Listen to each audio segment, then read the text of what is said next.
A few moments later.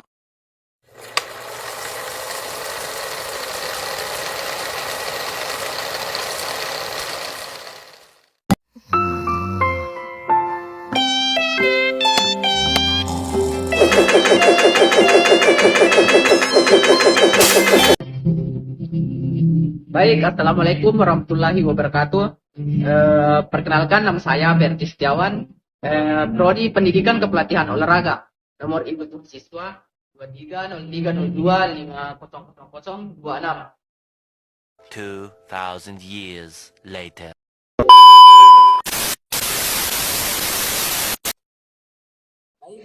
Di sini saya akan menjelaskan tentang teori belajar kognitif. Sebelum itu, kita harus mengetahui apa itu kognitif. Kognitif di sini merujuk pada proses mental yang berkaitan dengan pengetahuan, pemahaman, persepsi, pemikiran, dan pengolahan informasi. Ini mencakup berbagai fungsi mental seperti mengingat, belajar, memecahkan masalah, perhatikan, berbahasa, dan membuat keputusan. Istilah kognitif sering digunakan dalam konteks psikologi untuk menggambarkan bagaimana otak memproses informasi dan bagaimana hal ini mempengaruhi perilaku dan respon individu terhadap lingkungan. Like why the hell you wanna play me that way? You're bad, babe. You double-faced entendre. Life goes on and on and on and on and on and on and on and on. Day 2, day 3, day 4. A few moments later. Ya, baik. Masuk dalam pembahasan teori sosial kognitif. Teori sosial kognitif atau Social Cognitive Learning Theory dikembangkan oleh Albert Bandura 1986, 1987, 2000, dan 2001. Seorang psikolog pendidikan dari Stanford University, USA, yang oleh banyak ahli dianggap sebagai seorang behavioris masa kini yang moderat. Bandura memandang tingkah laku manusia bukan semata-mata refleks otomatis atas stimulus, melainkan juga akibat reaksi yang timbul sebagai hasil interaksi antar lingkungan dengan skema kognitif manusia itu sendiri. Teori belajar ini dikembangkan untuk menjelaskan bagaimana orang belajar dalam setting yang alami atau lingkungan sebenarnya. Bandura 1997 menjelaskan bahwa ketika murid belajar, mereka dapat mempresentasikan atau mentransformasi pengalaman mereka secara kognitif. Teori ini juga dikenal dengan sebutan teori observational learning atau belajar dengan observasi atau pengamatan. Dalam hal individu, belajar mengubah perilakunya sendiri melalui pengamatan terhadap cara orang atau sekelompok orang mereaksi atau merespon sebuah stimulus tertentu. Contoh kecilnya yaitu anak kecil yang belajar berbicara. Ketika ada seorang anak yang belum bisa berbicara, di lingkungannya seperti orang tua atau kakak-kakaknya atau keluarga-keluarganya terkadang mengajarkan anak kecil itu untuk berbicara. Anak kecil itu mengamati dan mengikuti orang-orang yang ada di sekitarnya. Contoh lain seperti memasak. Ketika seorang anak ingin belajar memasak, pasti ia mengamati terlebih dahulu bagaimana orang tuanya memasak sayur, memasak nasi, atau hal-hal lain yang orang tuanya masak. 不如跳舞，老天都不如跳舞，让自己觉得舒服是每个人的天赋。继续跳舞，玩游戏不如跳舞，用这个方式相处，没有人觉得孤独，也没有包袱。2000 years later.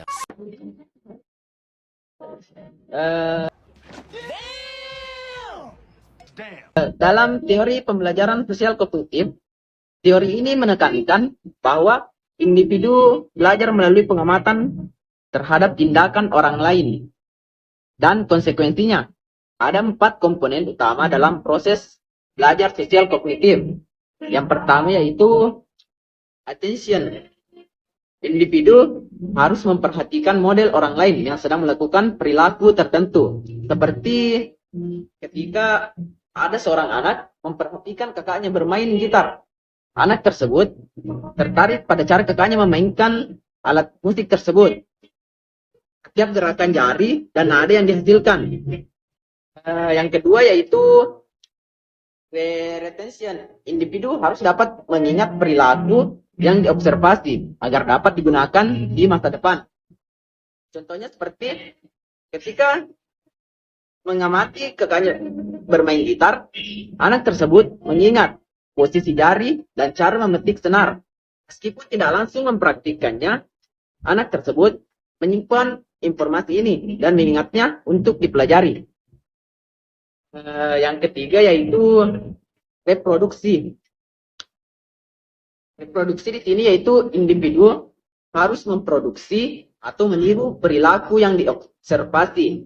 Seperti setelah memperhatikan dan bagaimana kakaknya bermain gitar, anak tersebut mencoba meniru dan memegang gitar dan menempatkan jari-jarinya seperti yang dilakukan oleh kakaknya tersebut dan berusaha untuk menghasilkan suara yang serupa.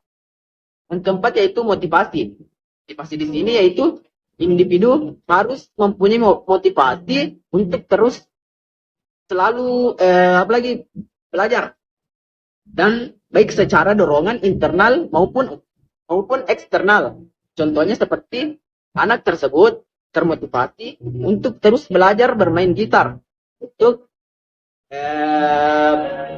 pintar dalam bermain gitar, seperti karena untuk mendapat pujian atau untuk memainkan lagu kesukaannya sendiri. Motivasi ini membuat anak tersebut terus berlatih. One eternity later.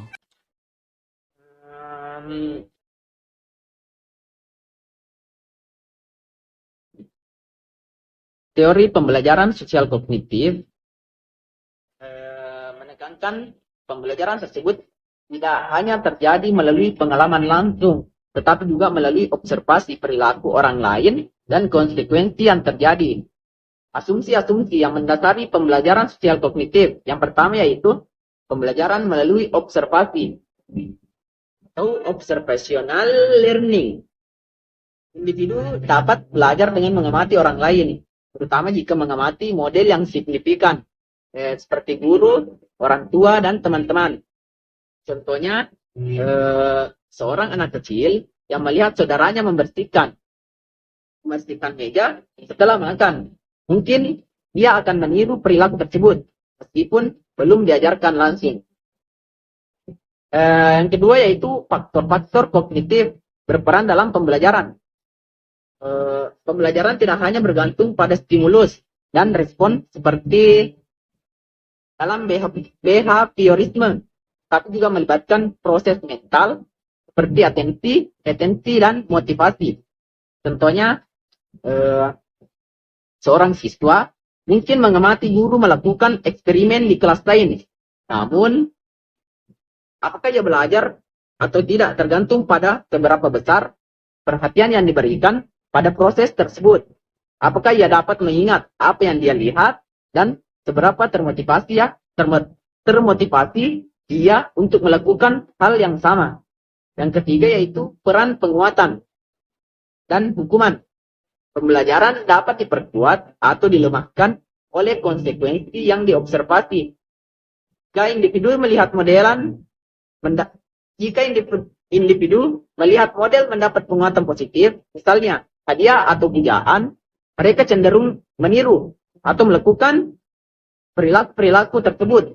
Sebaliknya, jika model tersebut menerima hukuman, individu mungkin tidak akan menirunya. Maksudnya di sini ketika perilaku yang baik, dia pasti akan mencontohnya. Sedangkan perilaku yang buruk, dia akan menghindarinya. Contohnya seperti seorang siswa melihat temannya dipuji oleh guru karena rajin mengerjakan tugas. Hal ini mendorongnya untuk meniru perilaku temannya agar mendapat pujian yang sama. Namun sebaliknya, ketika seseorang melihat temannya melakukan hal-hal yang tidak baik di dalam sekolah, seperti bolos pada jam pelajaran, ia pasti tidak akan mengikutinya, karena itu merupakan hal yang tidak benar. Yang keempat yaitu self-efficacy atau efikasi diri. Keyakinan seseorang terhadap kemampuannya untuk melakukan suatu tindakan mempengaruhi seberapa keras mereka berusaha dan seberapa lama mereka bertahan dalam situasi sulit. Contohnya seperti seorang siswa yang percaya bahwa ia mampu menguasai matematika akan lebih termotivasi untuk belajar dan mencoba, meskipun dia tahu bahwa soal matematika itu sulit untuk dikerjakan. Dan yang kelima yaitu pembelajaran sosial tidak selalu memerlukan tindakan langsung. Seorang individu dapat belajar sesuatu tanpa menunjukkan perubahan perilaku secara langsung atau segera. Pembelajaran dapat terjadi secara laten dan perilaku baru mungkin hanya muncul ketika ada motivasi yang sesuai. Contoh, seorang anak yang mengamati bagaimana orang dewasa memecahkan masalah teknis mungkin tidak langsung memperhatikan apa yang dia lihat. Tetapi ketika ia dihadapkan pada situasi yang sama di kemudian hari, ia dapat mengaplikasikan apa yang sudah dipelajari melalui observasi tersebut. Dia pasti akan mengikuti. Boy, damn! Smokey, what the hell you doing back? Damn! Ya, penjelasan terakhir tentang pembelajaran sosial kognitif, yaitu tentang teori-teori belajar. Teori belajar kognitif field dari Kurt Lewin. Teori kognitif field atau teori medan kognitif dari Kurt Lewin berfokus pada bagaimana individu merespon lingkungannya berdasarkan persepsinya. Menurut Lewin, setiap individu hidup dalam medan psikologis atau ruang hidup dan terdiri dari berbagai faktor seperti lingkungan fisik dan sosial serta pengalaman dan persepsi individu terhadap hal-hal di sekitarnya. Perilaku individu dipengaruhi oleh hubungan antar elemen di medan psikologis tersebut. Konsep utama medan psikologis sleep space, di mana perilaku dipengaruhi oleh interaksi antara individu dengan lingkungannya. Contoh, seorang siswa mengalami kecemasan ketika menghadapi ujian. Cemas ini bukan hanya dipengaruhi oleh ujian tersebut, tetapi juga oleh pengalaman sebelumnya, lingkungan di sekitarnya, atau tekanan dari orang tua dan guru. Jika lingkungannya mendukung, pasti siswa itu tidak akan merasa cemas. Pasti siswa itu akan merasa percaya diri untuk mengerjakan soal-soal ujian yang akan diberikan. Yang kedua yaitu teori belajar kognitif development dari Jean Piaget. Teori perkembangan kognitif dari Jean Piaget menekankan bahwa anak-anak berkembang melalui 4 tahapan utama. Perkembangan kognitif yang berbeda-beda. Setiap tahap ditandai dengan cara berpikir dan kemampuan yang berbeda dalam memproses informasi dan belajar dari lingkungan. Tahapan utama yaitu sensori motor 0 sampai 2 tahun. Anak belajar melalui interaksi langsung dengan lingkungan menggunakan panca indera dan tindakan motorik. Prinsipnya ketika anak-anak bayi dia akan belajar melihat, dia akan belajar seperti berbicara, melihat orang-orang di sekitarnya. Yang kedua itu pra-operasional 2 sampai 7 tahun. Anak mulai menggunakan bahasa dan simbol-simbol, namun masih memiliki pemikiran yang egosentris dan belum bisa memahami perspektif orang lain. Yang ketiga itu operasional konkret 7 sampai 11 tahun. Anak mulai berpikir logis, tetapi masih terbatas pada objek konkret. Mereka dapat memahami konsep seperti reservasi dan reversibilitas. Yang keempat yaitu operasional formal 11 tahun ke atas. Anak mulai berpikir abstrak melalui hipotesis dan menggunakan logika formal. Maksudnya di sini ketika anak-anak sudah bukan anak-anak lagi, dia sudah mencapai masa remajanya dan berlanjut untuk masa dewasa. Contoh, seorang anak dalam tahap praoperasional mungkin mengira bahwa jumlah air berubah jika dituangkan ke dalam wadah yang berbeda bentuk, meskipun volumenya tetap sama. Anak tersebut belum memahami konsep konservasi. Yang ketiga yaitu teori belajar discovery learning dari Jerome Bruner. Teori discovery learning dari Jerome Bruner mendorong siswa untuk belajar melalui penemuan dan eksplorasi mandiri, di mana mereka aktif mencari jawaban atau solusi.